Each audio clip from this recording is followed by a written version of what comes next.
Drama लाडली में आप देखने जा रहे हैं कि अब उमर को हकीकत का पता चल चुका है। हुस्ना बी के इकबाल जुर्म के बाद अब उमर बहुत ही ज़्यादा शर्मिंदा होता है। मरियम के पास आकर कहता है कि खुदा के लिए मुझे माफ़ कर दो, मैं तुम्हारा गुनहगार हूँ। तुम चीख चीख कर मेरे सामने सच कहती रही, लेकिन नाज़ो की मेरी आंखों पर ऐसी पट्टी बंधी हुई थी कि मैं उसकी हर बात मानता रहा और तुम्हें अजियत और तकलीफ़ देता रहा। मैं तुम्हारा गुनहगार हूँ। मरियम, तुम मुझे जो भी सज़ा दो मुझे कबूल है। जब तक तुम मुझे माफ़ नहीं करोगी, मेरा खुदा भी मुझे माफ़ नहीं करेगा। ये बात सुनकर मरियम कहती है कि उमर, आप ऐसी बात क्यों कर रहे हैं? वो माजी की बातें थी, मैं भी भूल चुकी हूँ, आप भी भूल जाएं। उमर कहता है कि मैं कुछ भी नहीं भूला। मुझे सब कुछ याद है कि मैंने किस तरह तुम्हें इस घर से निकाला था, बच्चे का इल्ज़ाम किस तरह मैंने तुम पर लगाया। जो कुछ भी नाज़ो ने किया, मैं कभी भी उसे माफ़ नहीं करूँगा। ये बात सुनकर मरियम कहती है कि जो भी है उमर, मैं इस टॉपिक पर कोई बात नहीं करना चाहती। मैं आपकी बीवी हूँ, जो कुछ होना था हो गया। गलतफहमी में ही तो हुआ है ना, आपने जानबूझकर तो ऐसा कुछ नहीं किया। उमर कहता है कि मरियम, मैं बस तुम्हारे मुंह से सुनना चाहता हूँ, क्या सच में तुमने मुझे माफ़ कर दिया है? मरियम कहती है कि हाँ, मैं तुम्हें माफ़ कर चुकी हूँ।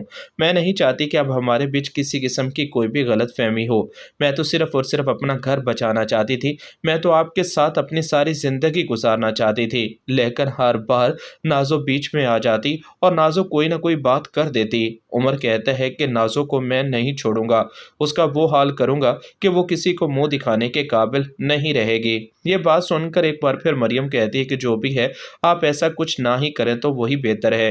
दूसरी तरफ अब आप ये भी देखने चाह रहे हैं कि अरसल के पास नाज़ो आती है कि भाई, मुझसे गलती हो गई, माफ़ी मांग तो रही हूँ। यह बात सुनकर अरसल कहता है कि तुम माफ़ी नहीं मांग रही, बल्कि तुम एक बार फिर इस घर में एक और क़यामत लेकर आना चाहती हो। अपने बाप को तो खा चुकी हो, और क्या चाहती हो?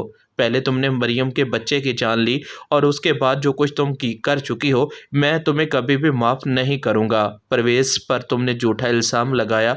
हुस्ना बी को तुमने इस घर में सिर्फ़ और सिर्फ़ अपने मकसद के लिए इस्तेमाल किया। मुझे तो अफ़सोस हो रहा है कि तुम मेरी बहन हो, जिसकी मैं हर बात मानता रहा, लेकिन तुम हम सबको बेवकूफ़ बनाती रही। बाबा की मौत तुम्हारी वजह से हुई है।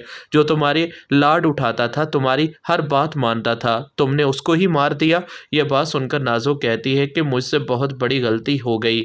तुमसे गलती नहीं, गुनाह हुआ है, जिसकी मेरे नज़दीक कोई माफ़ी नहीं। यहाँ से चली जाओ, और तुमने जो कुछ किया है इसके बाद अब मैं तुम्हारी शक्ल भी देखना नहीं चाहता। यह बात सुनकर नाज़ो कहती है कि अरसल, खुदा के लिए मेरे साथ ऐसा मत करो, आप मेरे भाई हैं ना। यह बात सुनकर बड़े ही गुस्से से अरसल कहता है कि नाज़ो, तुमने जो कुछ किया वो नाकाबिले माफ़ी गुनाह है, और मैं नहीं चाहता कि आज के बाद तुम कभी भी मेरे सामने आओ। जो कुछ तुम मरियम के साथ कर चुकी हो, वो सुंदस के साथ भी तो कर सकती हो। इसलिए मैं इस टॉपिक पर किसी किस्म की कोई बात नहीं करना चाहता। मैं नहीं चाहता कि अब इस बारे में किसी किस्म की कोई भी बात हो। ये बात सुनकर नाज़ो कहती है कि भाई, इस बार मुझे माफ़ कर दो, मैं आइंदा बदल चुकी हूँ, कभी भी कोई गलती नहीं करूँगी, कभी भी ऐसा कुछ नहीं होगा। जो कुछ हो चुका है, इतना सब कुछ हो जाने के बाद मैं बहुत ही ज़्यादा शर्मिंदा हूँ। मैंने कभी भी नहीं चाहा था कि ऐसे हालात हो जाएंगे।